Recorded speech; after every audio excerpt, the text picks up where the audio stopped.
I go that way.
So leap.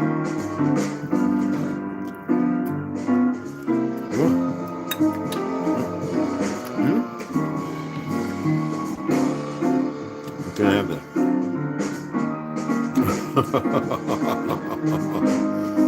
Oh wow. Okay.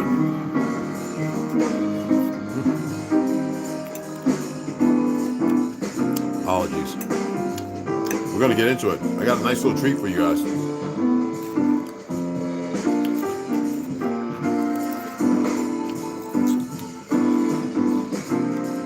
Why is you bugging?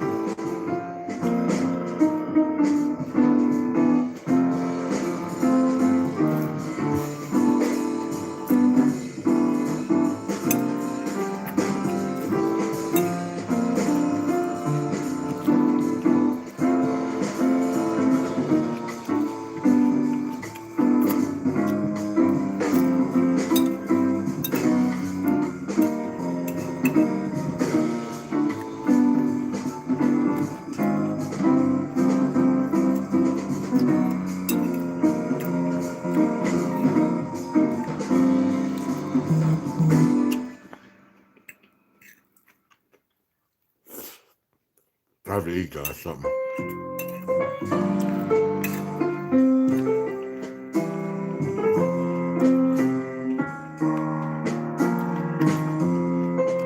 You just want to smell it? Did you see me eating it?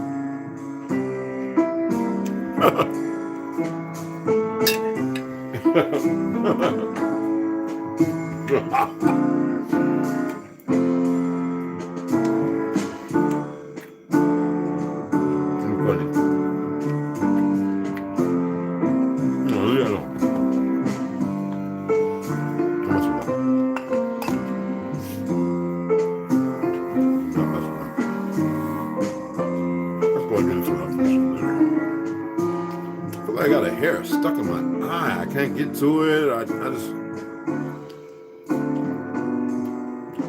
feel like it's gone, and it irritates.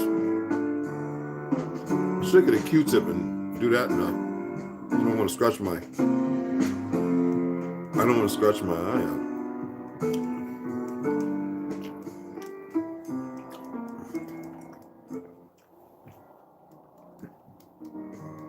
Let's go ahead and pause it. Damn. It's not dust from driving or anything. It was like that last night, and I got it all right. I don't want to irritate it where it's a scratch on the cornea, but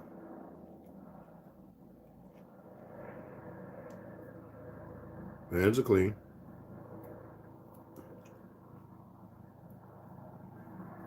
I'm eating, but we're gonna get to reading The Woman of Lemuria, and this time another, then later on to come back. A couple of people have some lives going, so I was debating whether I should go right now. But like I said whatever, we'll go live. It doesn't matter. I know people want to go listen to people cursing people out, this and another. Ever had people ask you questions and you express to them? See, I'm not gonna tell you what you want to hear. A lot of people believe they're in control on these internet, on these platforms. And there's a lot of people who know me. No, I've been doing this all my life. Like literally, getting my butt whipped. I'm not playing when I say get my butt whipped. Miss Winston, if I mention the word Tartaria, she had permission by my grandma, great grandma, to whoop my butt, and she did. I be talking to the kids. You know about Tartaria? What's that? There's books and they got pictures, and these supposed to be ancient buildings that look better than these. And whap whap whap in the coat room, the coat where we kept our lunch bells, and whoop my butt in Glenfield. And well, I would argue with teachers' history, you know, saying that Christopher Columbus ain't come here. He ain't find nothing here. He wasn't Italian. And now you see he wasn't Italian. You see he wasn't a pale skin. And when people ask me a question, and I call a lot of y'all new because y'all weren't doing this 10 years ago. I don't even try that. People were laughing at me on AOL, dial-up, and MySpace. They were like, who is this guy? When I was in New York, everybody was like, you crazy. I used to go out there and listen to the Muslims and the Hebrews looking like retards. Some like y'all, I used to tell them, y'all know about Master Farad? Half of them, 95% of them ain't even know about that. And I'm sitting there going, wow, there's other moves created. And I says, you know what? I'm tired of explaining stuff. Y'all following people, you're following certain sisters and stuff because you really want to get with them. No, I know how to reach out and touch somebody if I really want to be with them. But the thing is, man, this thing is bothering me. Y'all hear new information, and y'all go with that king and queen shit and all that other nonsense. Ain't none of you know kings and queens. You're not even worthy to wear a tiara. And that's for the male or female. I had to read that just so that way people will know that. Everything y'all know, I've been around the world so many times. I met some pretty distinguished and some very well-known individuals. And here you guys want to sit here, whether y'all, and most of y'all niggas in liberal states, trust me, that's where them small hats can control you. But you want to argue because that's all y'all know how to do. You don't know, you're very complacent. You don't know how to listen. And then you think you know who you're dealing with and talking to. I'm very tired of this. That's why I don't have respect for those platforms. But you see, they're not putting me in no Facebook jail. We're going to send it to the review board. I don't give a damn about them goofy, fake Hindu, UN, fake, fraudulent, fact-checking, all them goofy mother suckers. I don't care about them. They're never going to stop what I've been saying, what I'm saying now. They don't know shit. Okay? And want to sit there and argue and debate. Nigga, I'm not doing that with nobody. Especially if you got El Bay or some shit like that on the end of your name. I'm looking at you like you're fucking retarded.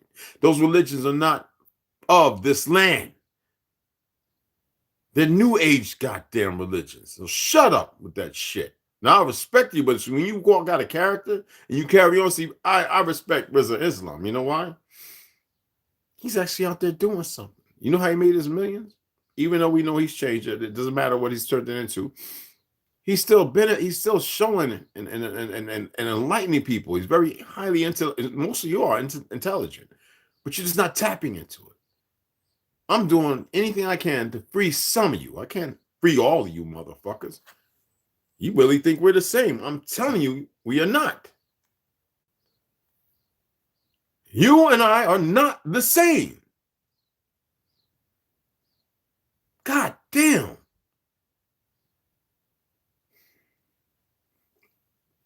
Take it however the fuck you want to. I wanted to read this little treat for you. I wanted to show you what can be contested of the will of man. The things that cause fear in the dark, bring trembling and the easiness to that void. And a lot of y'all live there in it. But I want to do this. I want to read this to you so that way you have a little enlightenment. A lot of y'all know I've studied karate do for a long time, Buddhism and all that other stuff. This thing is driving me crazy. My apologies. And I know some people who used to come over here, they run all over these other platforms because they feel like, oh, I'm targeting them. No, I'm saying it to every goddamn body. All right? When I speak, I'm talking to every fucking body. Doesn't mean the shoe has to fucking fit, but if you make it fit, and then you got to run off. It's mostly women. They just, because they're emotionally unstable. They don't have a good man to ground them, so they be solidified and have some vernaculars of truth. And then you got a lot of punk ass niggas who act effeminate, who run around, drama filled, create an action, and then think about it afterwards instead of thinking of. So we're supposed to be the rational motherfuckers. They're supposed to be empowering. You see, y'all don't get it. Still confused because you love the world, the physical world that you're in. That's just stupid. Without respect, giving respect to order. Sokoshimbutsu. Okay, this is self-mummification. Believed that it started around the 13th or 14th century. I'm not going to speak on, because at the time period, you should have a little clear understanding after what I've been teaching. So you know what they were attempting to do at that period. Now it was made illegal in 1800s. But is it still practiced today? Well, it states here, the practice continues at a handful of temples, predominantly of the Shingon sect of Buddhism scattered around Japan. The Anuit people didn't do this shit. Now, why are they doing it? Well, there are those who want to reach a place that was never meant for them, nirvana, a state of living, but have removed themselves from the physical. And it is a 3-year, sometimes 10, 15-year process, mostly 3-year. How does it go? Well, I'm going to read to you because I don't want to mess it up. I got to tell you about, 100 days, tree bark. No, anyway, I'm going to read to you how it's performed, and then we'll get into reading. Of all the fates that can befall a person, and you see, Peliskans don't know how to write shit, but they got to make everything very dire or over-exasperate. It's some kind of synchronicity in to make it some exuberant shit. I'm just going to read it, and then I'm going to help clarify some things. Of all the fates that can befall a person, don't worry about that. It's not befalling anybody because they seek to do this. Being mummified while alive sounds like one of the worst, which is, and the mummification is part of it, but it's not what is sought after. It's a cleansing and a steadfastness to find a place that doesn't exist, to walk in another temporal. Do you hear me? Another temporal. Okay? Y'all saw the Stargate, right? The TV show and all that in the movie. Those things were real, people. Those wheels are all over. I think one of the biggest ones they destroyed during this last war in Iraq by But regardless of all that, let me go ahead. Living mummification wasn't something to be scared of. In fact, it was pretty much the best thing a person could do. This is why between 1081 and 1903, as many as 30 members of the sect decided to do it. They mummified themselves. They say 1081. It was a beginning thing. It was a process different from what it is in the 13 to 1903. Okay? Death, and became Soko Shinbutsu, or a Buddha in this very body, a Buddha in this very ascension to Godism. The process of self-mummification is long and arduous, taking a minimum 3 years of preparation before death. Explained Davy Young in Atlas Obscura. Central to this preparation is a diet called Mukujin Kigyo, literally tree-eating training. Now, this is where they run around, they grab where trees and stuff, plants, pine needles, and sometimes even rocks. So anyway, the name is appropriate. For 1,000 days, the monks would for 1,000 days, the monks would subsist on only pine needles. 1,000 days, the 65 days in a year. Okay? Okay. Listen. Only on pine needles, nuts, roots, buds from trees, and in some cases, even stones. All foraged from the mountain where they live alone. If that doesn't sound very filling, well, that's the point. The monks believed this extreme diet would toughen the spirit and distance them from the common human world. Writes Young, but from a more practical point of view, it would starve them of calories and nutrients, eliminating all that fat and moisture that encourages decay after death. After completing this 3-ish year regimen, the monks were theoretically ready to die, or as they saw it, entering Nyoju, a state of meditation so deep that it is essentially a kind of suspended animation. However, you only get one chance at self-mummification, so you want to do it right, which is why some monks spent as long as 10 or 11 years following this strict, lonely mountain life. After their final cycle, they would cut out food altogether and drink only salt water for the last 100 days of their lives. It must have been a difficult balance to strike for the old starving monks. Attempt to enter Nyojo too soon, and you may not be dried out enough to achieve mummification. That would mean complete failure, since the monk's body would be exhumed and examined for signs of rot. And if it was found, then it would simply be buried like any normal non-Buddha corpse. However, take too long in your preparation and you risk accidentally dying from starvation or illness. Surviving for 100 days on just water is basically a superhuman feat. On its own, several stone monuments ended up being left in memory of those would-be Sokoshinbutsu who didn't quite make it. But for the lucky monks who survived long enough to feel their bodies begin to die, the next step was a bit nicer: a cup of tea and a sit-down. Specifically, the tea was made from Toxicodendron verniculum tree bark, very toxic, okay, which contains the same toxin found in poison ivy. And it would itch on the inside. Now listen, I know this stuff, y'all. And the sit down was in a pine. Listen, the same toxin found in poison ivy, and the sit down was in a pine box. They designed for them. All right, at the bottom of a 3-meter deep, about 10 feet, y'all, mind you, 10. All right, 3 meters, about 10 feet, hole in the ground. The box would then be buried in a layer of charcoal with just a small bamboo straw. It's not small. It's a bamboo tube about that big, sticking out 10 feet. And they would bury it with just charcoal, more of the drying, all right? And they would sit there, and they have a belt. Let me read it, because I know the whole thing. Anyway, several stone, 100 days, blah, just water, basically a superhuman, right?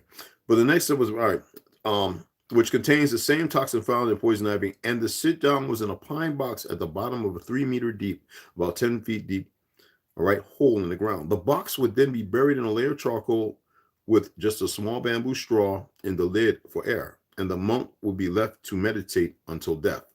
Now, 1,000 days later, assuming no rot has set in, the monk would be declared a Soko Shinbutsu and enshrined. Even today, in certain Buddhist temples, you can see the mummified remain. I've seen 4 of them. Three, excuse me. Enshrined. Even today, in certain ways, you can see the mummified remains of those monks who, according to tradition, became so enlightened that they cheat coded death. Not death itself, as far as we know it, but they won't be seen again on this mortal realm for approximately 5.67 million years, the Lord says, when they will return to guide the deserving into nirvana. All right, I don't need to read no more, okay? Let me just put it like this. When they drink that bark, all right, there's a bell in this pine box with this opening. They put a bamboo shoot in. And they pitch and tar it. 10 feet down, they fill it with nothing but charcoal. They burn a fire where they get all this charcoal. And every day, the monks up there who are part of the preparation, they listen. Dings, one ring of the bell. And the next day, and this monk is in there, no fat whatsoever. I mean, looking like a mummy. Meditation, you cannot even comprehend where their state is. The status is they are pulling DMT all the time. They are literally in nirvana. They are seeing things that you and I cannot see. All right? And the monks wait until the day. Oh, it could be 10, 20, 30 days. They don't hear the bell. And then they wait to make sure. One more. When they're sure they haven't heard the bell. And these monks are tentative. The hearing's perfect. I mean, phenomenal. They remove the coal and they bring up the pine box. And they usually find them. They've ascended.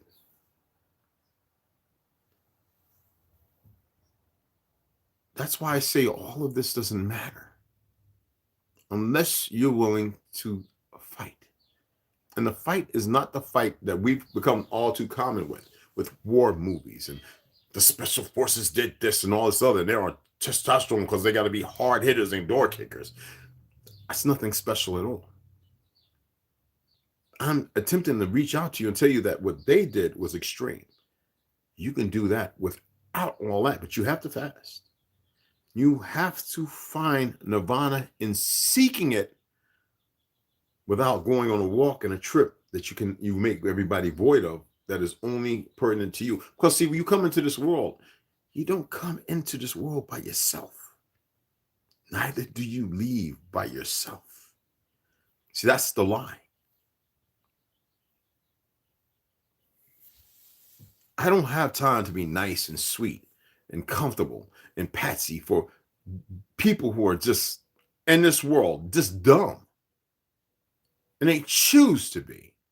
And you know, it's always those hypocrites that go, well, they don't know. Oh shit, you don't know either. See, those are the ones who are a blocking factor. Those are the ones who create the sustaining perversions you see now. Everybody wants to open their mouth and say something, and they think they know what they're doing. That means they have no patience, nor do they infer the truth of time, because they're in a rush to go no fucking where. This is beautiful. This is an absolute beautiful tragedy of magnificence.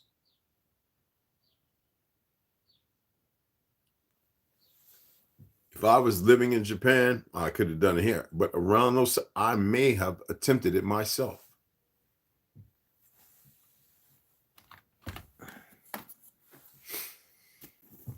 Yeah, take another bite of this food. It's delicious. Of course it is.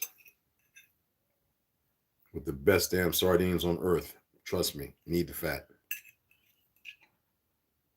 Instead of taking DHEA, I get it from the sardines. Or salmon. Or shrimp. But yeah, roaches of the sea, stupid asses.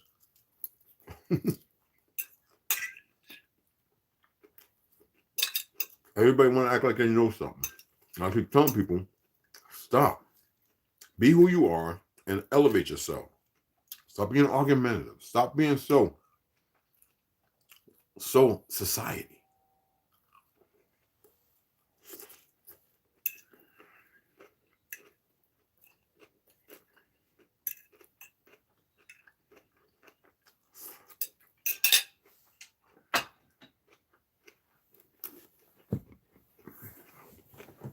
I'm going to read this, and we'll get to the other books. I said 2 or 3 times I was going to do a podcast. Well, I told you I was welding, blah, blah, blah, blah, blah. And we're going to get a podcast. We want to get a good one.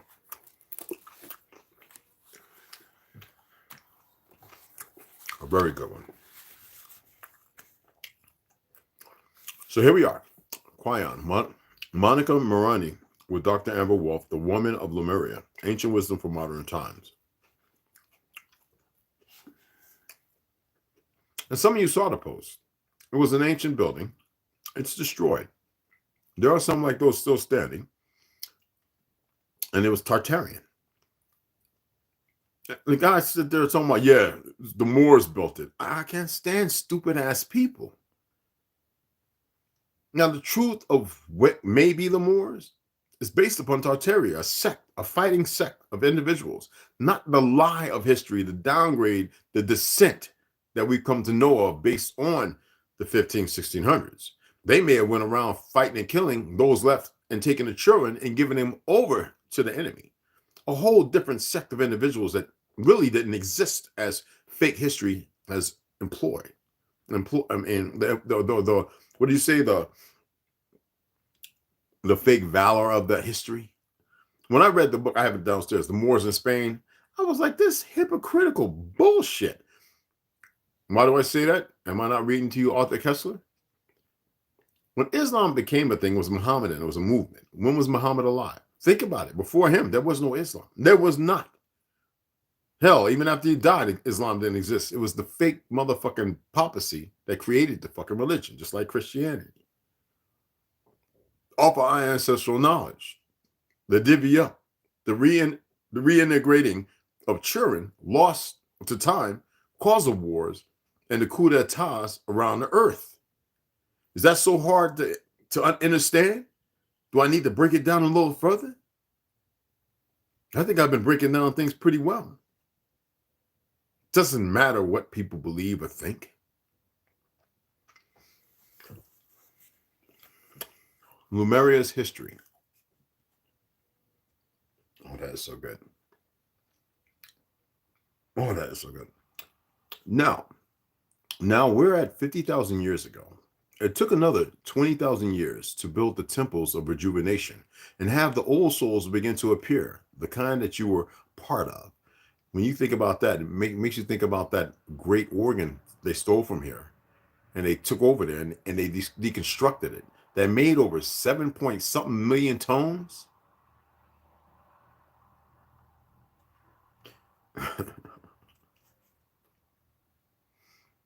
Anyway, temples of rejuvenation and have the old souls begin to appear, the kind that you were a part of. Now we're at 30,000 years ago. This truly is the time frame of the Lemuria we speak of now when we say the civilization of Lemuria.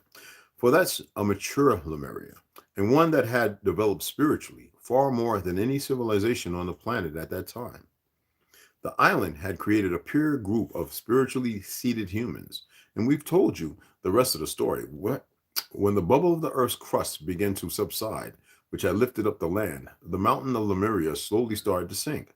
Lemurians scattered and took to boats, not knowing if there would be any land left.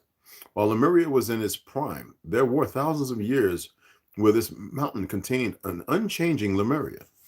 And it was like a pressure cooker of information, lineage, training, and experience. It never changed. And that which was learned here was different from the other places of the planet. In other areas, humans could go forth and do whatever they wanted.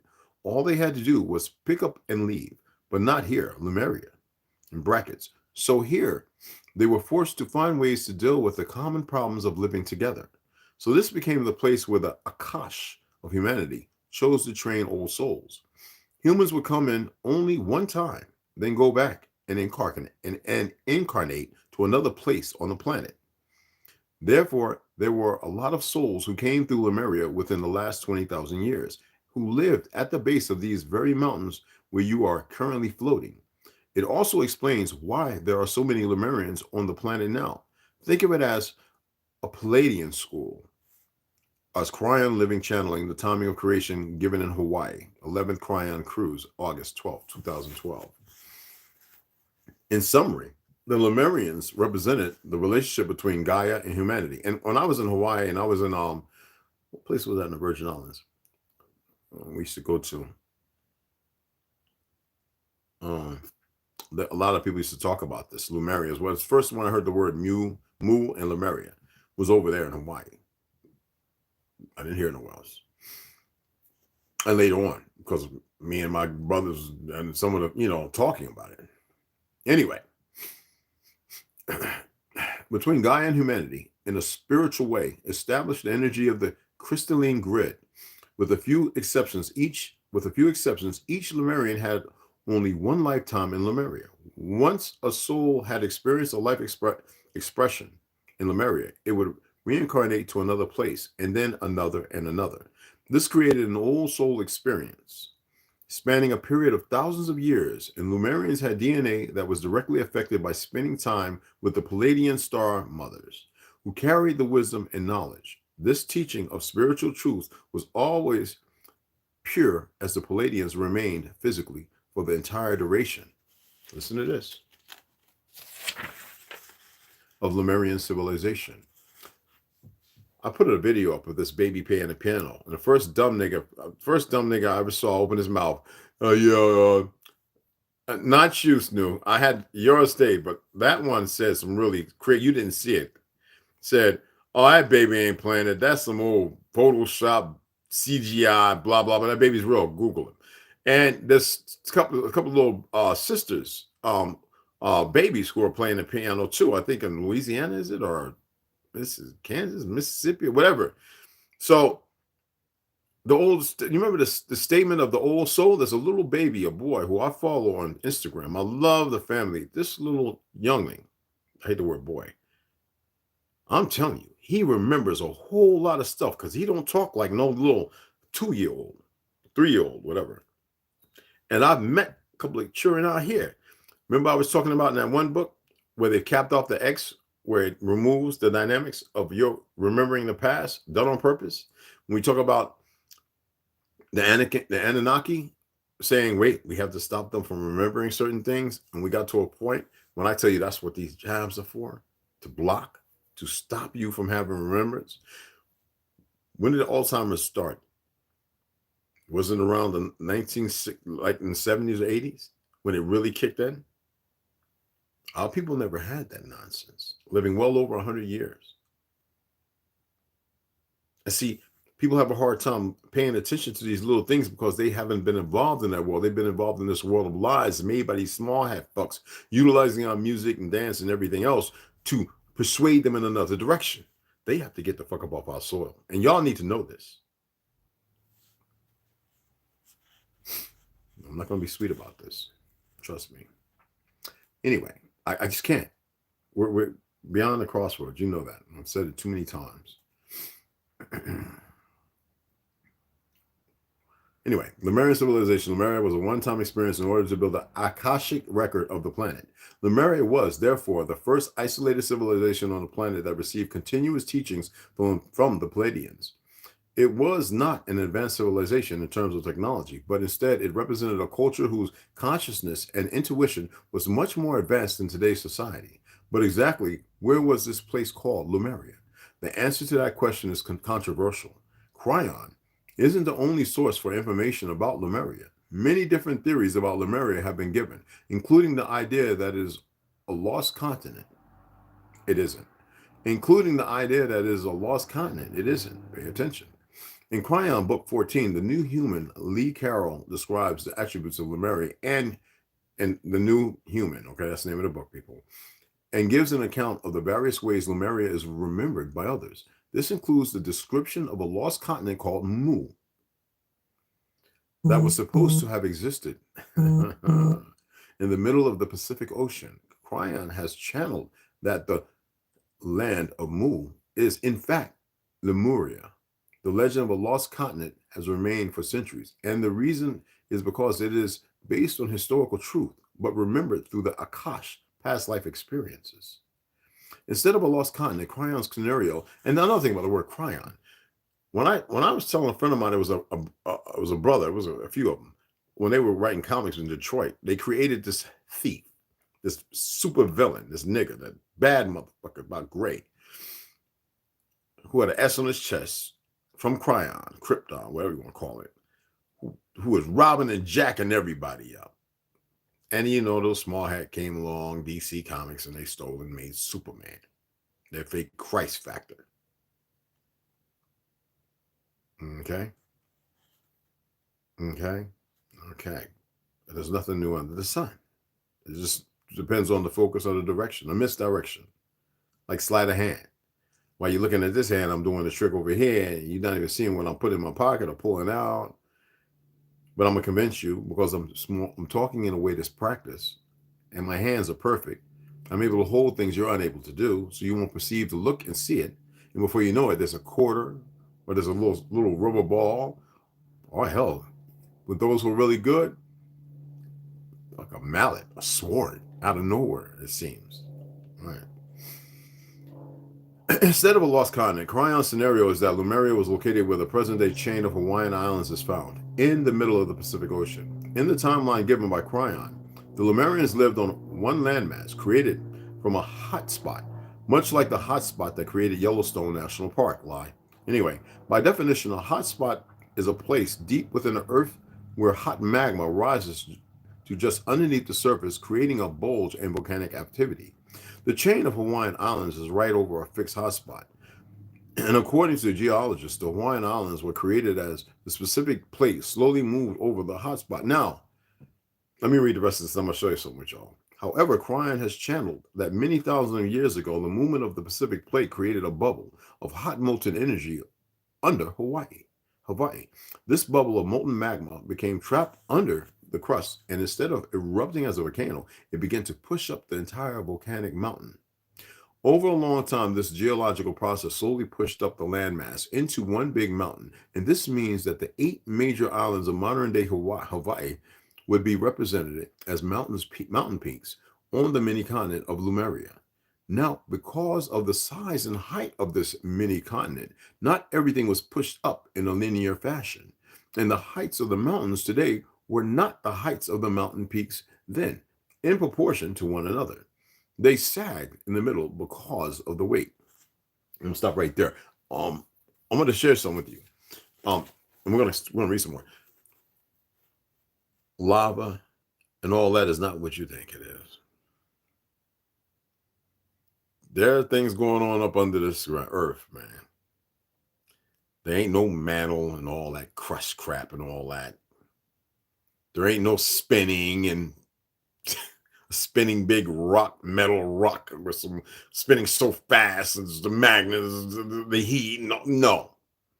There are things down there doing what they do, and when they need room, they push it up. And it has to come up through somewhere. Believe what you want. Don't be lethargic. Use your head. And if these things have to come up through somewhere, they're going to be the continual spots for things to come up to keep that. When magma, when it cools, it's like what? Iron? A little more stronger, porous. And then the ash and all that, what comes out of it? Because of the carbon base. Any and everything can grow from it because it's magical, it seems. Be smarter than the lies we've been grafted with. Okay? Quine has said that the science will eventually find the glacier marks on the tops of these islands, and they will know that at one point in time, they were far higher than they are now. They will find evidence of altitude, of altitude that they cannot explain, except for one explanation, that is that they were pushed up in a similar manner to what happened in Yellowstone National Park. And slowly the bulge began to collapse, and the mountains of Lemuria began to retreat back to its original position, to sit flat on the bottom of the ocean. However, it did not collapse in a linear way. The mountain collapsed in certain ways where parts of the mountain covered other parts of the mountains, and like a giant earthquake that was mountain specific. And the mini continent of Lemuria did not get pushed up as one thing and pulled down as the same thing. Geology doesn't work that way, especially because of the weight and size of the landmass. In addition, part of the release was the magma coming out of one of the volcanoes, Maui, was involved, and parts of the peaks collapsed, for they were even larger than they are now, true. And the sinking mini-continent will also coincided with a rise in sea level due to the melting of ice about 15,000 years ago. There was no ice 15,000 years. 5,110, 10, 220, 15, 300.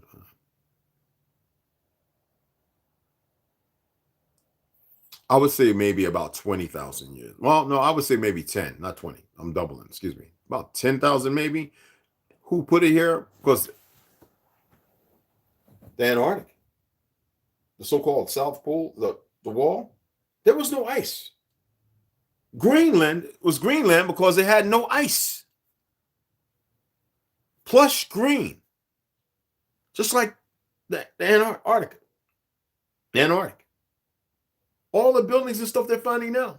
All the old Tartarian, all the pyramids, all the tunnels, the forests, the animals, they're finding that. And people are leaking it. Special Force Troop guys who have some morals. And nobody wants to believe these things. I've showed maps. There was no ice. Showing certain animals and this, that, and other based off of the 13 and 1400s.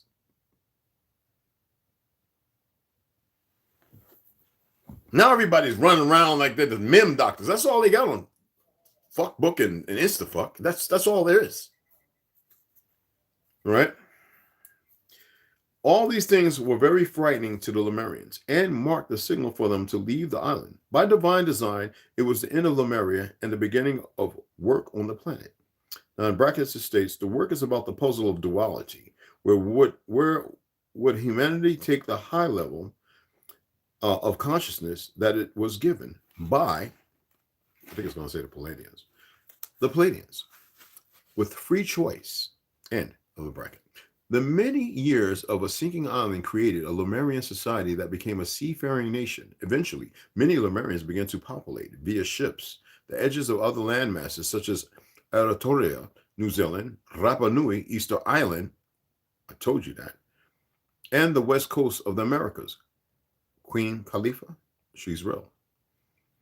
Cryon also stated that some of the Lemurians started other societies in their next incarnation, in combination with other humans who had completely forgotten their spiritual lineage. One of these cultures was called Sumeria in the Middle East, which eventually led to the Egyptian culture.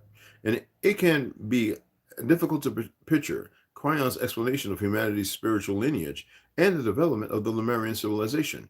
It can also be confusing when we add known human history onto this timeline. Yeah, add known ignorance onto this timeline. Very intriguing, isn't it? And therefore, a summary of this timeline is provided to help you visualize and develop clarification regarding these events. All right, and they have the timeline of humanity written here. I know something different, but I will go through this. And I tell you, mankind and man has been here for a long, and we will be here again. I think this is the last one though. And we'll get into the timeline tomorrow. I just read like 3 pages. So yeah, we'll get into the timeline tomorrow. It's phenomenal. It is well put together.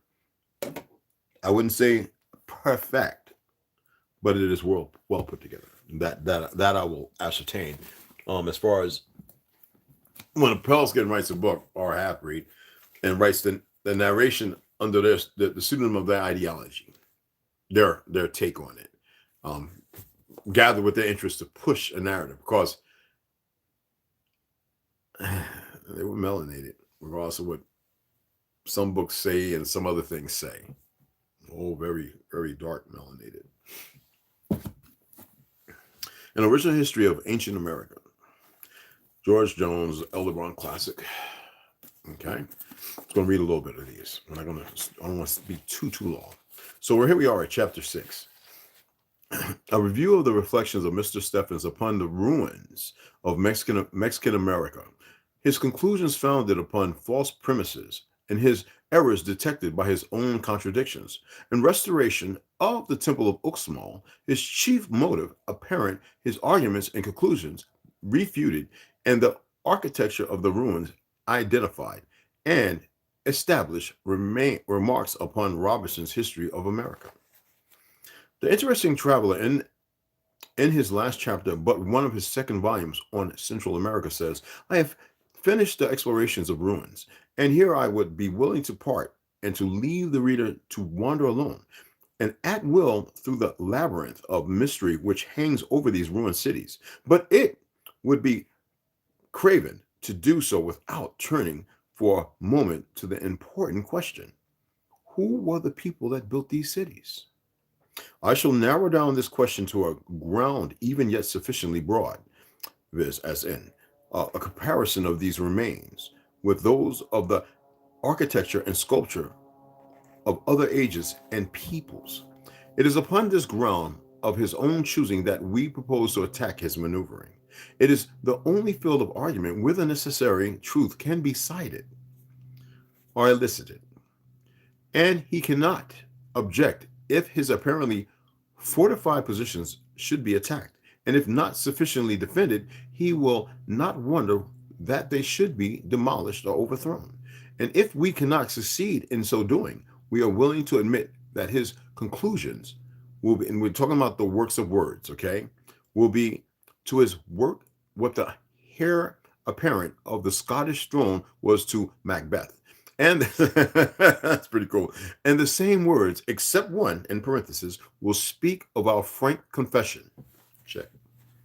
The Prince of Travelers, that is a step on which I must fall down, or else or leap, for in my way it lies. He writes, I set out with the proposition that they are not Cyclopean and do not resemble the works of Greek or Roman. We admit the negative to the first and last proposition, but not to the second. For the sculpture at Oxamal is not only as fine, but distinctly of a Grecian character. The meander or square running border is essentially Grecian, and even his own description is composition of leaves and flowers, and the ornaments known everywhere as Greek, Greekess.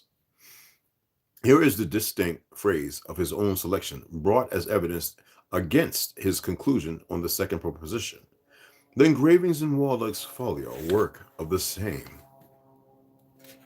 ruins substantiate every description by Stephens as being correct. The whole facades have, to the eye, an appearance in regard to the character of the ornaments which compels the looker on to exclaim, Grecian knowledge has been there. There is nothing in Europe like them. The ruins, that is, in brackets. We must then look to Asia or Africa. It has been supposed that at different periods of time, vessels from Japan and China have been thrown upon the western coast of America. For example, on the Pacific Ocean, that we all know about the Shi and the Olmec. The civilization, cultivation, and science of those countries are known to date back from a very early antiquity. And the latter sentence does not admit of question, but that the Chinese or Japanese possess navigation, which it means, and we're talking about the Anua and the Shi people, not these things you see today. It means an appliances at a period to meet these ruins or to cover a very early antiquity, cannot for a moment be sustained by history or even tradition. Mr. Stephens does not claim China and Japan as the nations building these cities, but rejects them upon the ground of architectural comparison. We instantly join in this decision, and to it add the impossibility from the want of navigable means, but says the traveler, the supposition is that the vessels, were thrown upon the western coast of America, and thereby expressing that the arrival of those vessels was accidental.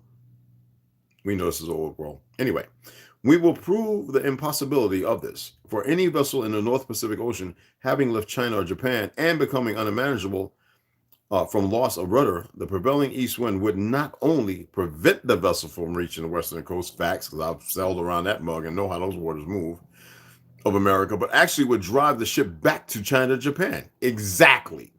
This last sentence is not given to refute Mr. Stephens, but those writers who may have, as he states, even supposed the possibility of vessels being accidentally thrown upon the western coast of America. Nature would prevent it. This celebrated east wind we shall have occasion to analyze and explain. In the investigation of the first voyage around the continent of Africa by the Tyrians in the Pacific Ocean, the Tyrians in the Pacific Ocean, the Tyrians in the Pacific Ocean, the east wind would prevent not Columbus and all the fraudulent lies we've heard by this fake ass established religion of pure bullshit. But anyway, the east wind would prevent accidental arrival on the shores of the western continent. But in the Atlantic Ocean, the same wind would aid and expedite such an arrival, which, however, would be upon the eastern and not the western coast of America. The monuments of India have been made familiar to us. The remains of Hindu architecture exhibited immense excavations in the rock, either entirely artificial or made by enlarging natural caverns, supported in front by large columns cut out of the rock with a dark, gloomy interior. Among all these American ruins, there is not a single excavation. Well, yeah, what would we need to dig up our own shit for? To explain what? That's what these dummies do. Warrant of this land. The surface of the country, abounding in mountainsides, seems to invite it, but instead of being underground, the striking feature of these ruins is that the buildings stand on lofty artificial elevations. And it can hardly be supposed that a people immigrating to a new country with that strong natural impulse to perpetrate and retain under their eyes memorials of home would have gone so direct. Would have gone so directly counter to national and religious associations. Hello.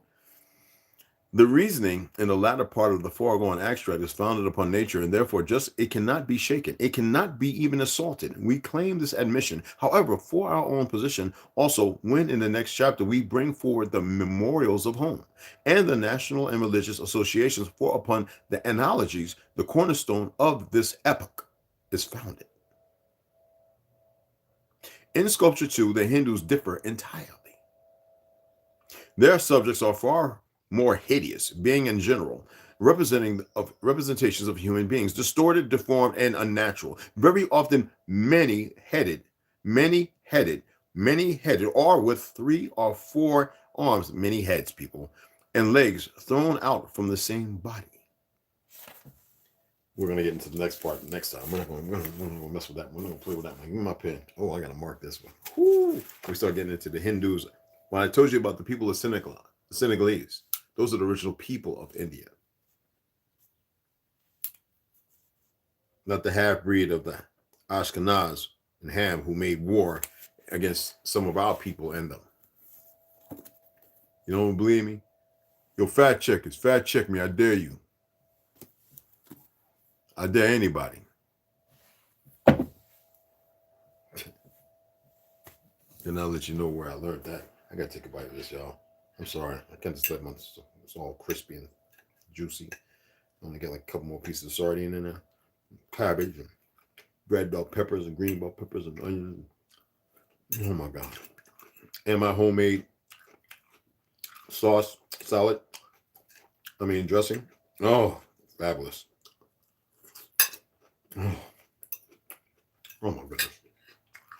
I want to eat some sea moss with that. I should have put some sea moss in there. Arthur Kessler, the 13th tribe. Excuse me, guys and gals. Delicious. What was that? I'm going to say hi to some people. Rhonda, what's going on, beloved? West Side. My big bro. What's going on, brother?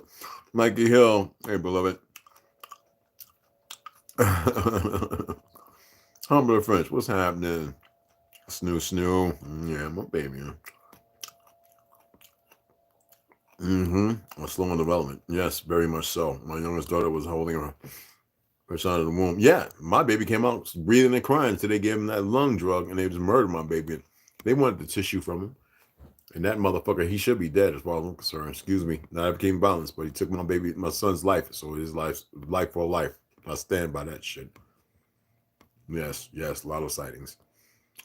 Cali is an island. Damn right. And land's always been there. And look, you got Oregon and Washington, right? Alaska, which is another about 60, 70 miles off the tip, 55 miles from Russia.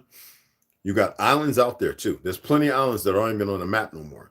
Same thing. Africa is not, it's a 5-day trip. It's a 5-day trip, y'all. It ain't what people have been made to believe. Africa, so-called Africa, is not that far from Florida. South America. It's not that far, y'all. They've been lied to all the way around the board. Lied to.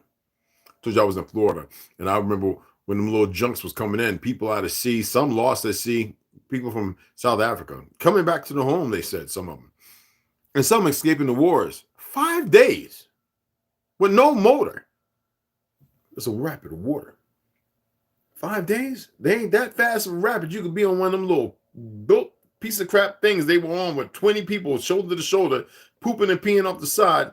In 5 days, made it to Florida. You can't tell me otherwise. And then when you're flying, they flying in all these instead of straight over. Well, we're going to lay over in Hawaii. Nigga, if you don't take me over where I need to. This is real stuff. Did not come here. They were skipping the dry clothes. I don't know about all that. I believe it's another term based on another period of time.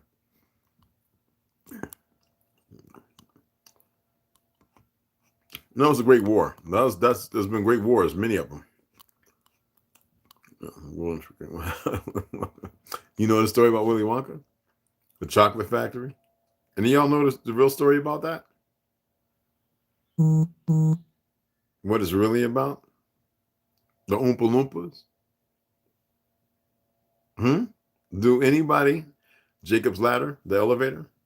Do anybody know the true story of Willy Wonka? Those small hats, man. Gene Wilder, they know what they did, y'all. They got our heads messed up. Yeah, we only have the reptilians on here though, but for sure. All right, so let's go ahead and get into Arthur Kessler, the 13th tribe. Radiation for correlation to correction, right? There's nothing wrong with it. It's a beautiful thing. I love it. Okay, here we go. Okay. When we got last left off, we're including Armenians, Southern Slavs, and Khazars. Coup d'etat was still ongoing, people. Not all these migrations. Oh my God. My goodness. My God, meaning me. Mini me. Anyway, not all these migrations were voluntary. They included large numbers of prisoners of war, such as Crimean Tartars, who were put to cultivate the estates of Lithuanian and Polish. So the Tartars, when you have a coup d'etat and they were prisoners of war, while you're assuming they're having your offspring assume, raping the window, assuming the identities and everything, their identities and everything else, what do you get? All right. Damn it. Excuse my language. Who were put to cultivate the estates of Lithuanian and Polish landlords in the conquered southern provinces, and in parentheses, estates at the close of the 14th century by the Lithuanian principality stretched from the Baltic to the Black Sea. Now we know in the Baltic they found all kind of old UFO looking things and all kind of stuff, and certain creatures in the ocean they don't want to go down there and deal with. End. But in the 15th century, the Ottoman Turks, conquerors of Byzantium, advanced northward, and the landlords, a new word created by the small hats, transferred the people from their estates in the border areas further inland. Among the populations thus forcibly transferred was a strong contingent of Karaites, the fundamentalist Jews sect which rejected rabbinical learning. According to a tradition which has survived among Karaites into modern times, their ancestors were brought to Poland by the great Lithuanian warrior prince Witold at the end of the 14th century as prisoners of war from Sukhat in the Crimea. In favor of this tradition speaks the fact that the Witold in 1388 granted a charter of rights to the Jews of Troki and the French tribe. I'm going to call them Ashkenazis because they're not Jews. Anyway, Ashkenaz. You know what they're talking about. And the French traveler de Lenoy found there a great number of Ashkenazi speaking a different language from the German and natives.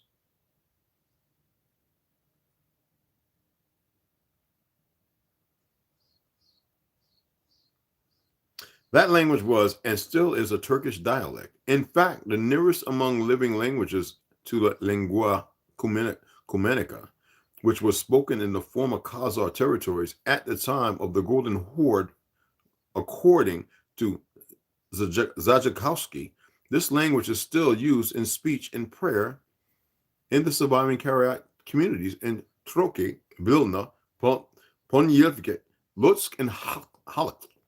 The Karaites also claimed that before the Great Plague of 1710, they had some 32 or 37 communities in Poland and Lithuania. They call that ancient dialect the language of Kadar.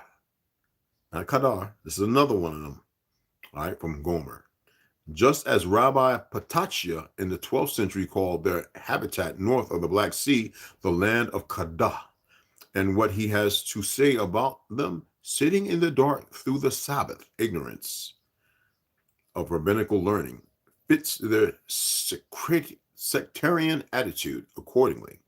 Zajakowski, the eminent contemporary Turkologist, considers the Karaites from the linguistic point of view as the purest present-day representation of the ancient Khazars. About the reasons why this sect preserved its language for about half a millennium, while the main body of Khazar Ashkenazis, Jews, shed it in favor of the Yiddish lingua franca. More will have to be said later. Did you hear that? Yiddish lingua franca. Does that sound like the true Hebraisms or Hebrews? The ancient ones?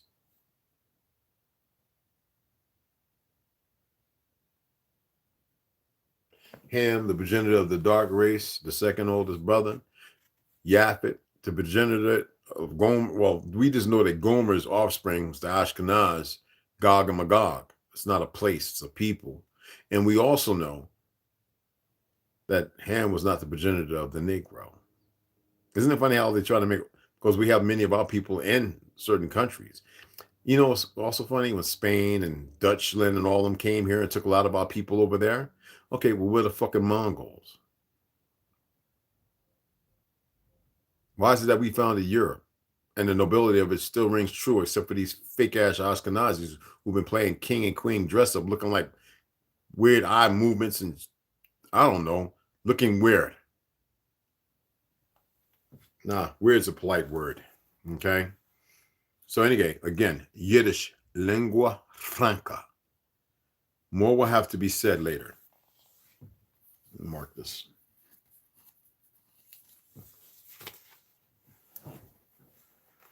I know I'm giving some of you guys some really good points here, and I figured that would happen. I said we're going to get into some meat of some things, and I meant that we were going to get into some meat of some things. Don't worry, I'm going to read American Covenant. I know some of y'all women, if you're in here, you're itching to do some hooky pooky. That's not how it works. You can do hooky pooky now. Stop being dumb. Y'all are some of the brightest things we have walking. The men are meant to be eloquent. The women are meant to be brass. You would think otherwise, right? I keep telling people pink is masculine and blue is feminine. But we're in a world where everything is backwards, reverse, upside down, inverted. Like they have people thinking the sun is a male energy. It nurtures you. It just doesn't help you with vitamin D. It helps your body process vitamin C in the most beautiful of ways. It enriches you to make the selenium move. That's why you need to be out there moving. Sleep, movement, and thought are the most important extenuating things that we need. And you see half of that is dead. Anyway, let's go ahead and get into Behold a Pale Horse by William Cooper. Namaste. Namaste. The planned police state. We're going to get into some stuff. One of the programs the LEAA works on in its fight against crime is psychosurgery. Psychosurgery. If you don't cooperate with their programs, you are merely operated on so that you be as cooperative as an adding machine. Or the LEAA supports drug research for the same purposes. To neutralize neurological sources of violence, hence, as an example, if a law were passed whereby the ownership of firearms was declared to be illegal, you would be placed in one of these programs if you did not cooperate. The LEAA control exercise, in parentheses, states at the state's level, in from the Office of Criminal Justice Planning of the government's office. Here in Texas, Mr. Robert C. Flowers is still the executive director in that office, but all states have that particular department. Now, we know that they can do it through food, chemical lobotomies. They make everybody docile with fluoride, right? And you see the heavy mercuries and lead and everything else. And the forever, come on, you know, that forever plastic or chemical, whatever. What is that doing? It is making you more subtle. And that's not who we are. You ever remember the time our men always known to walk with a lick? You know, the Cherokee always walk with that hip walk. Ain't no peckerwood walk like that. Now them motherfuckers walking like duck-footed goofies. I want to have sex with another dude. No, the real Anahiwia, especially of my people, the Anawa, the Wolf Clan, right? Walk. And I walk. I still got that walk. You remember that walk, Snoo? You know, I used to be we stepping and we be stepping. Everybody like, why they walk like they hard? Hard. We were warriors with nowhere to step, nowhere to step, no one to fight with. And we started fighting amongst ourselves. You know, that lean, you know. Like any bear jump up, we're fighting it back. You know what I'm saying? The same thing with the Chickasaw and the Choctaw, who are the same people who are the original people because we were the giant killers. Damn it. Who were on the death marches. My great grandmother and grandpa, James Henry Wooten and Lily Wooten. Every time I see a Pelican, I'm like, yeah, I'll be like, if you don't get your goofy monkey satire of an ass orphan train boat riding the fuck, and they be looking at me like that. I said, because I ain't nothing docile about me. So just go on, because I'm gonna run up in your shit. Anyway, excuse my French. No violence. Okay. Anyway, we were talking about Mr. Robert C. Flowers. Y'all can look him up. I think, did he die? Or is he? I think he passed away, right? Anyway. In May 1975, the LEAA newsletter describes the function of one of the organizations and the National Institute of Law Enforcement and Criminal Justice. This organization funds something called the United Nations Clearinghouse. Now, who remembers, was it a couple of years ago when the UN actually went up there in Colorado and took over the airport? Talking about, oh, we control this. They got them because about it there real quick. And I was telling you what for, but nobody wanted to listen. Anyway, United Nations Clearinghouse in Rome, Italy. The function of that organization is, among other things, the exchange of criminal justice system information with the Soviet Union. And it goes without saying that we have nothing to learn from the criminal justice system of the Soviet Union. Soviet unit. It's a funny word. I'm gonna say union. It's a different word. And these incredible projects are being funded with our tax dollars. The code name for these projects are Garden Plot and Cable Splicer. We read Cable Splicer a little while ago. Anyway, Garden Plot is the program to control the population. Cable Splicer is the program for an orderly takeover of the state and local governments by the federal government. An investigation was completed in November 1975 by four sources: the conservative publication American Challenge, the leftist New Times, the Foundation Finance Fund for Investigative Journalism, and Don Wood of the trustworthy Ozark Sunbeam. Ozark, y'all know there's a group, right? Okay. Sunbeam. It involves the potential creation of a police state through the use of the Pentagon and its computerized intelligence dossier lodged in the Pentagon basement of thousands of citizens by the National Guard, state and local police departments, the LEAA, plainclothes military forces, SWAT teams, and the Department of Justice. They got to make you out to be a criminal first. Now, none of that's really supposed to apply to us, but our people are so caught up in the mix. This new title, African American, got the jab, so you kind of belong to them. Those of us that they did something illegal to that should never been touched, it would befit them. I can't say. They would have to find out. I'd rather them find out. Because there is, as crazy as it may sound, there's a group who's watching and paying attention, and they know that some people are untouchable. And there have been mistakes. Brigadier General J.L. Junek, Senior Army Officer of the Pentagon National Guard Bureau, has admitted, I know of no state that did not have some form of these exercises within the last year. And today, the Cable Splicer Handbook is composed of 6 loose-leaf 3-ring binders that are merely an outline for the impending takeover and destruction of our Constitution. The 6th Army used the term Cable Splicer for the name of the operation, but it has not revealed the name of the operation in the other military areas within the U.S. On page 4, paragraph 10, excuse me, guys, on public information, the instructions state, as a means to prevent adverse publicity or misleading psychological effects in regard to coordinating, planning, and conducting this exercise, all military participants involved will perform such duties in civilian clothing. When exercise-oriented activities are conducted at law enforcement facilities, in the event inquiries are received regarding this exercise, the response should be limited to identifying the activity as a continuous joint law enforcement military liaison effort and a continuation of coordination established last year. On page 6, though, security guidance is explained to the effect that if anybody asks any questions, limit the information that is given out on the basis of it being in the interest of national interest or security. So it'd be a bunch of lies to cultivate. And that's why I keep telling you, a lot of y'all, you really don't stand a chance because you don't want to come together. You want to hold on to the narratives. I got to do this and I got to, instead of getting your ass in gear and actually doing something that's going to benefit your life, at least with a fighting chance. Yeah, but you just don't get it. Okay. Right. Mm-hmm. Mm-hmm. We're going to see who get it. We're going to see how I get it. And I read stories where certain people walked away where other people didn't, going, damn it, I should have listened. And I didn't know I was going to go through that for 12 years. Yes.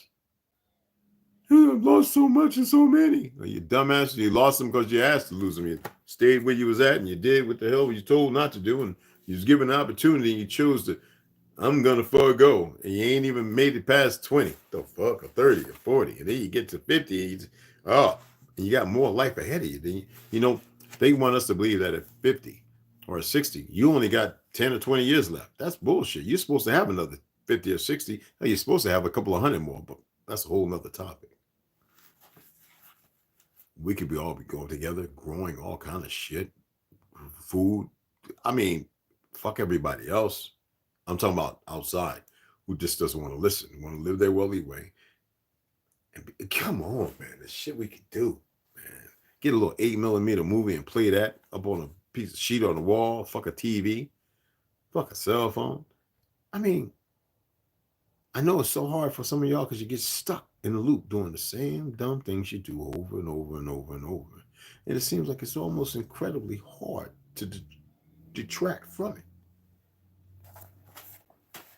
Anyway, let's get into the DNA of the gods, the Anunnaki, creation of Eve, and the alien battle for humanity. Chris H. Hardy. I ain't throwing out with me on that. All right, I'm just going to read a couple of paragraphs here, for real. But in Sumar, excuse me, sorry, that is so rude.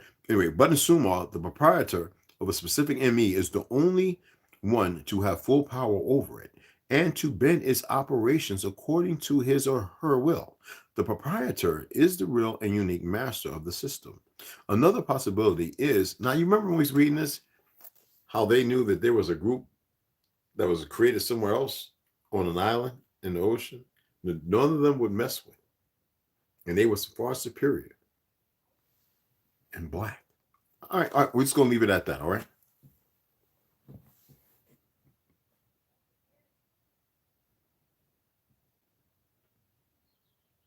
Okay, yeah. Another possibility is the one invoked by Isaac Asimov in Foundation's Edge of a complete blending of the mind of the human operator with the AI system, so that basically the nanocomputer is responding to the thoughts, orders, or wishes of the user. Sound like some Elon Musk shit? Anyway, the main issue is to understand MEs is the fact that they could be appropriated by trickery. And in parentheses, it states, there's a few of them, as in the case of Inanna, or even stolen and taken away, as in the case of Zu or Nenoto, with the two occur.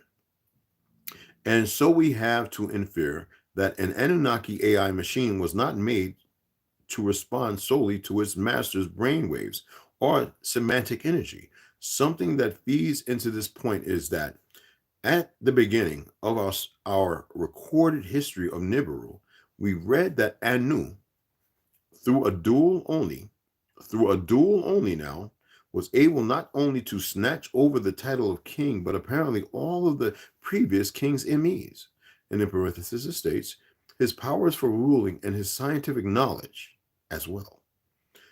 Without this vanquished king who fled, having to do anything in terms of transmission, would the MEs immediately respond to the new king? Inky's MEs responded to their new user, Inanna, despite Inky's strong objection to it. No, damn. Damn. Like, nigga, I saw something about it. Oh, sheesh. Now, y'all gonna remember this was When we're talking about nanites and all that, we got to remember this book, I think it was 2012, printed in 2014.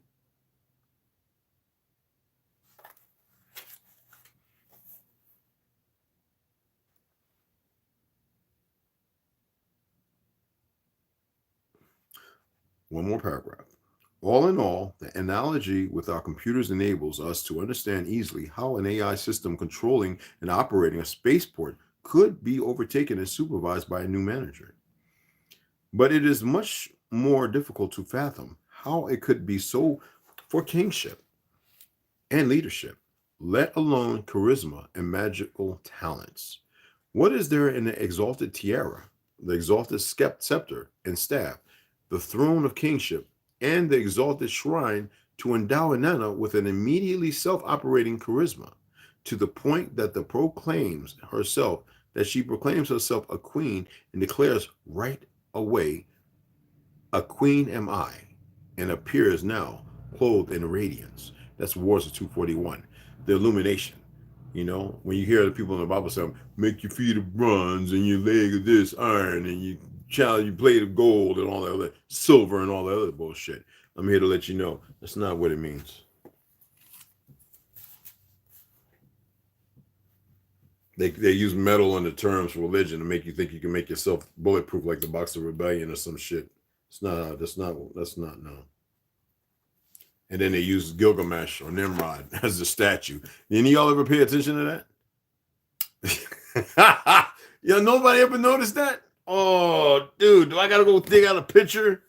The breastplate and the figure you see, that's Gilgamesh. 20-foot giant. Nimrod. Y'all never knew that? Then you see the little goofy Hebrews with the little thing. I'm talking about the fictional, because I told you it's a lifestyle. They ain't what the shit they're doing, okay? The feet of bronze, you know what I'm talking about. It's like a statue. And yeah.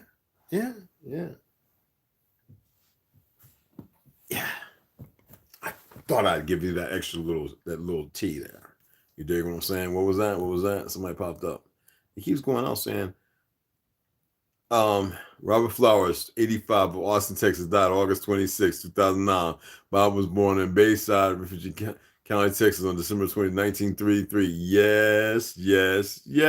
Thank you, babe. Yes. The beginning, I was built on top of a Tartarian building. Yeah, it is. Yes, it is. That goes way down. Tunnels was made underground. Exactly. Very true. Very true. And I was working at, I've been there too myself at the Pentagon. My uncle, I hate calling it a pentagram, whatever. My uncle works there. Yeah. All right, let's go into Exposing the Expositions, 1851-1915, the revised edition from 2019 to 2021 by Howdy Mikowski. Okay, and y'all know I truly enjoy this book. This brother, another one, fine individual, the history and the things that he has found. Now we're in chapter 8, okay? Oh,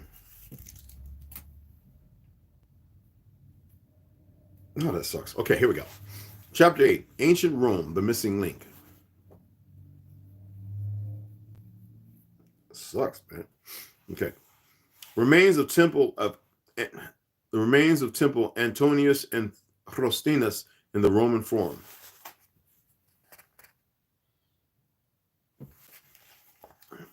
I wondered for a while if these expositions may have been modeled on something specific.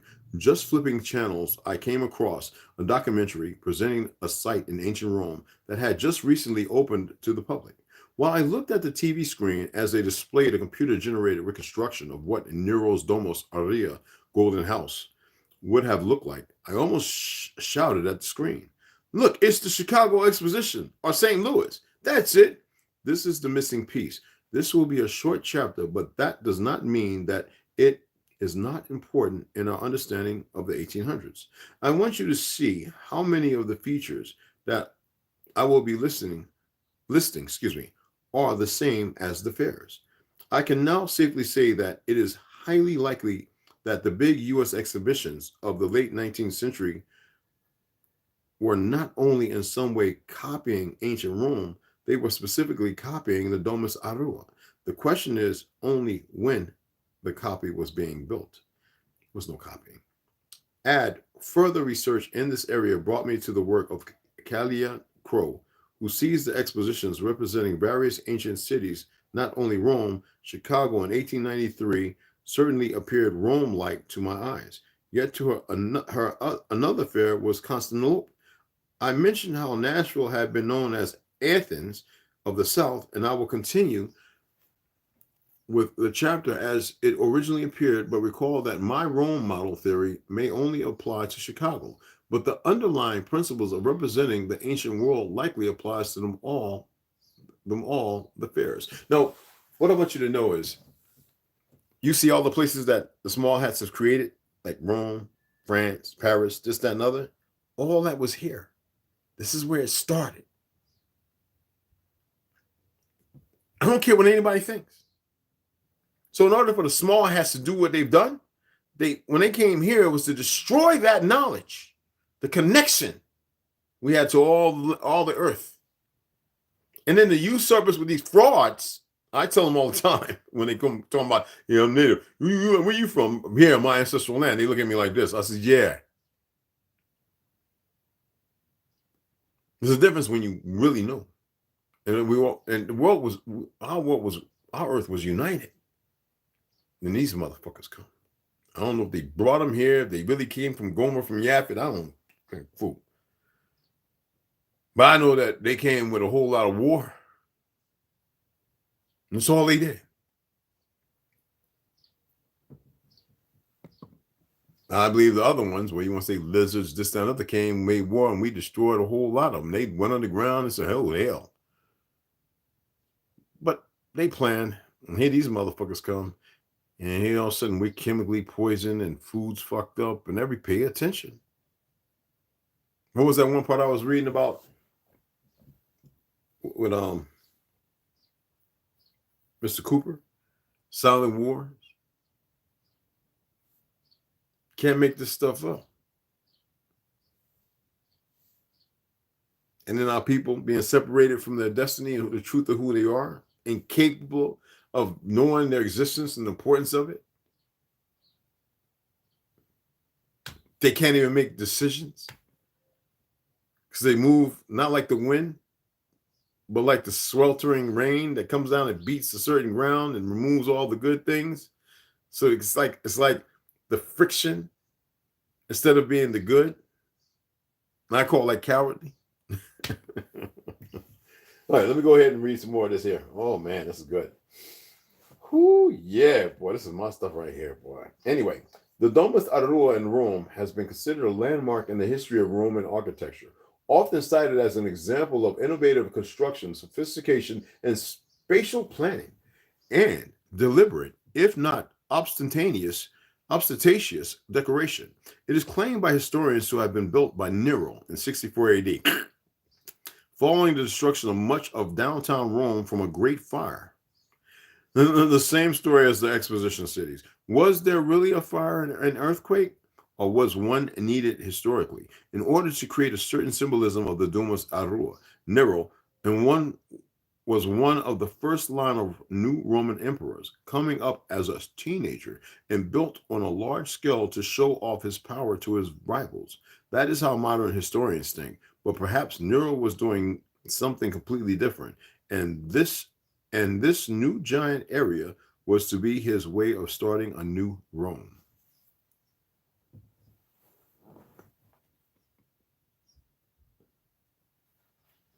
Oh, that's all I wanted to read.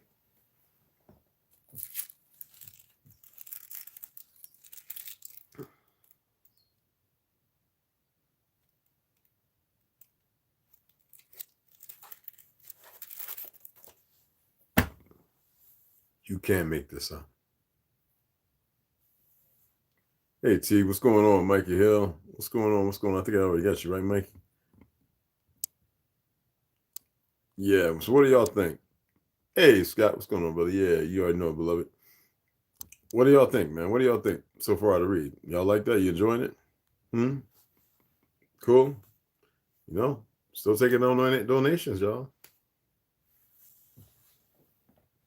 I mean, yeah, there's plenty of books here to read. Shut up. But we're still taking donations. I don't be looking, y'all. I don't get notifications like I used to. I think they're just trying to hide everything. I don't know why.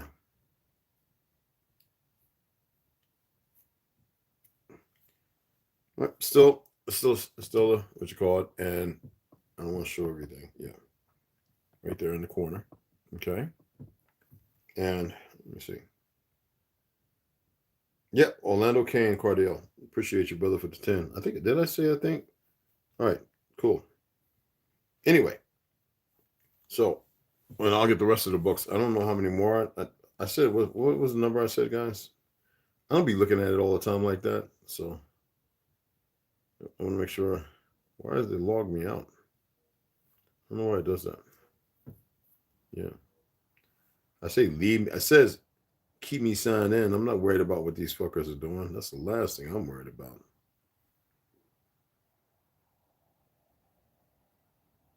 Okay, 18 books. So it's about $500 worth. It's about 18 books, $500 worth left. So,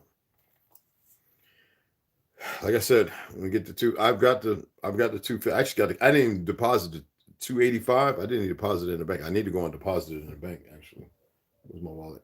It's right there. So when we get to the, I guess 225, 250, 250. And then I got to pay the taxes and the which call. When I get to 250, then we'll go ahead and order the rest of these books. We'll order all of them.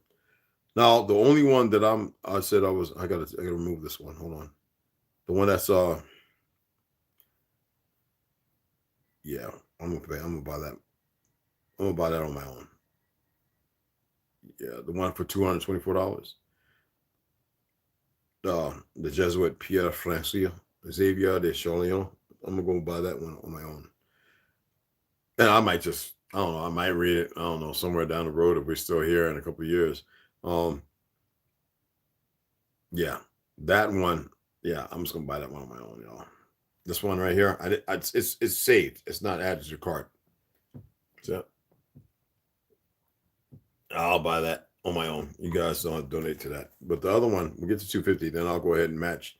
I'll make sure that's what I need. After I get off of here, I'm gonna go ahead and deposit that because it is only 217. So when I get it and make the withdrawal, order and wait for them books to come in, like, okay, yeah, I'm a fanboy of books. All right, whatever. But yeah, that was a good read. Y'all enjoyed it, right? Appreciate that, Humber French. A whole lot of tea. Appreciate it. Rondo, appreciate it. Mikey, one. Like so, Jersey girl. Appreciate it, guys. Appreciate it. So we're gonna go ahead and shut it down. Been over an hour.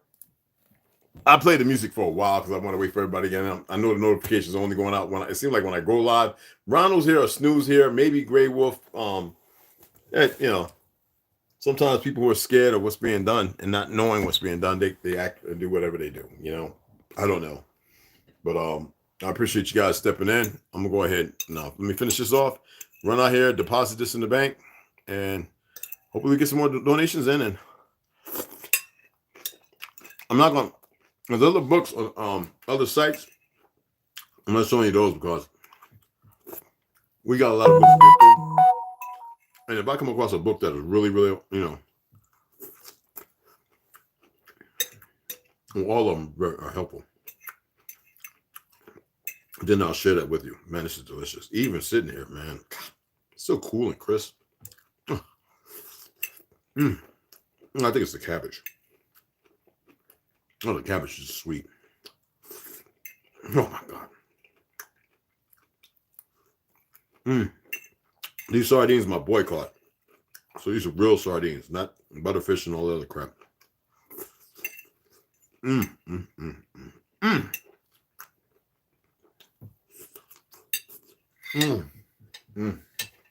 He's Filipino and us, half melanated black and Filipino. He goes down to Texas all the time. His ex-wife, he's retired Navy, friend of mine, so he fishes all the time. And he goes out, and every once in a while, when he's going out to get bait, he catches a bunch of sardines at deep sea, or way out there. And when he catches the sardines,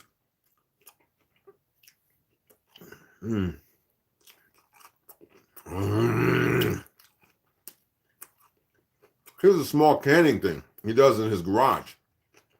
He has all, he sips are all fish, crab, lobsters, crabs, all that deep sea, long, you know, I got crab claws, the knuckles and all that in the freezer, frozen he gave me. At least $1,000 worth, y'all. No, I thought them out. I'm going to put them in the salad and I'm going to tear them up. But anyway, in big tin cans, he cans them for me. He cans like, he gave me like 20. And he said, you know, his family and friends. Just the sardines I'm eating. You only get 4 of them in, well, 3 or 4 in the can. Real sardines, y'all. And they're delicious. You hear me? I ain't buying nothing. Don't give me no vanity clips. I don't even trust that. I don't even think those are sardines. And what's the Vandy Camp? And what's the other one? Oh, Bumblebee sardines. Oh, you could. That comes from China. I'm like, when did that happen? Or somewhere like that. Some pork chops. When I found out that the Chinese control 100% of that shit,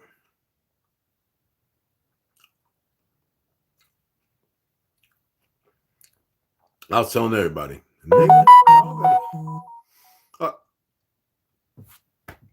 Rondo, man, you ain't appreciate you, bro. You need to keep that to come up and hit the gun range, bro.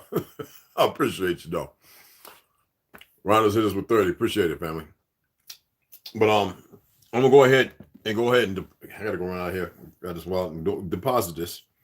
So when we do get there, hopefully by next weekend. If not, hopefully before next month. We don't know what's gonna happen June with these idiots. But we'll go ahead and get them locked out. Oh, Soul Joy. Appreciate it. I didn't even see that. That was Soul Joy at 30. And that Ronald just hit me with 20. Oh, okay. Dude, that's the first time. It must have came at the same time. Dude. Y'all, dudes. Oh, well, I don't mean guys and girls. Yeah, that's what I mean, both. When I say, you know, I don't mean, you know, like the young cats now. I always said, yo, dudes, meaning females and dudes, you know, guys. Dudettes, we used to actually say back in the 80s. Dudettes. Appreciate it, though. So it's in there. Appreciate you. I appreciate you all. So later on, if I decide to do a podcast, I'll make sure that I put the title in very correct, what it's going to be about. That way, nobody can sit there and say, oh, wait, untitled, up. No, I'll make sure you know exactly what it's going to be about, because I've got about 12 things I want to discuss that are, I think, very, very important. And for the sisters, I'm going to go ahead, read Trail of Tears based on my relatives and some of yours. Maybe I'm known to you, but I'm going to hit y'all off with this. Talking about that voodoo. Look. Man, you know I had to read this a little bit. I want to read it with y'all. I said that and I meant it. Don't get upset with me. Don't you better not get upset with me, ladies. I need your positive energy. But the covet. Oh boy. We're gonna read that part. But we're going to break down patriarchy and matriarchy, and then we're going to get into becoming an American. Okay, so we're going to read the covet first. So you have what they're putting in here, okay? I really want the ladies. I really want you to get the sisters together, bring them over here, and then once we get to there, it's going to be a few pages. We're going to read through all this. This is going to be a sit-down, one of those sit-downs, light in my face, put some Vaseline on my face, make you ladies go, I'm not going to shave my beard off. And then we're going to get into key terms. So that way we have a clarity on the terms, regardless of what people believe right now. That's why I don't like when people say the matriarch and the patriarch. And I'm like, they're just throwing words around. They don't really know what they're talking about. It's like conspiracy and theory. It's like they're one and the same. And then we'll come becoming an American. That's when we're going to get into, oh my goodness, the Amish and the voodoo, New Orleans. Native American faces, African, Europeans, the whole litany. We're just gonna get in, and we don't have to sit here worried about how to break this down and change this and manifest this. This text copyright is 2020, so you know it's going to have some things that may be a little adventurous as far as the things that we know. Adventurous meaning an adventure, embarking on some fuckery, some foolishness, satire. Okay. And then the other being those things that I find that might be more prominent and more meaningful to the ladies and the gentlemen. That way they know the important role that we play in protecting them because of what they're truly very capable of. And we are too. How's that?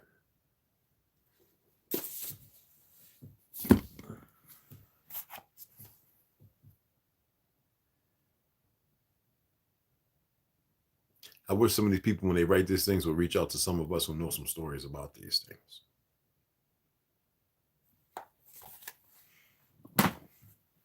Anyway, you know I love y'all.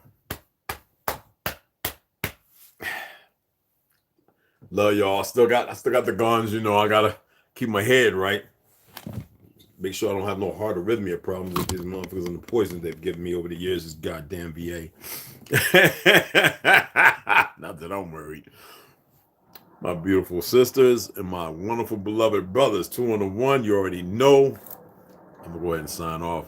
Run out to this bank, deposit this shit before I stop off and pick up some damn tacos or something. What's that? TRU HERU. Is he in the house? Where's TRU HERU? TRU HERU's in there? What's going on, Trey? What's going on, brother? Oh, yeah, peace. Hey, what's going on? What's going on, beloved? Yeah. Follow the brother. Y'all better be, hey, what up, man? Follow our brother. Okay? Scott, later. Appreciate you all. I truly do. Check him out. I shared a couple of his things, actually. And then we have the musician, TRU HERU. So we have, all right, so my boy in Cali. So y'all go ahead and support. We support each other. Let's keep it tight. Okay? We all we got. We all we got, y'all. All right? Chat with y'all in a little bit.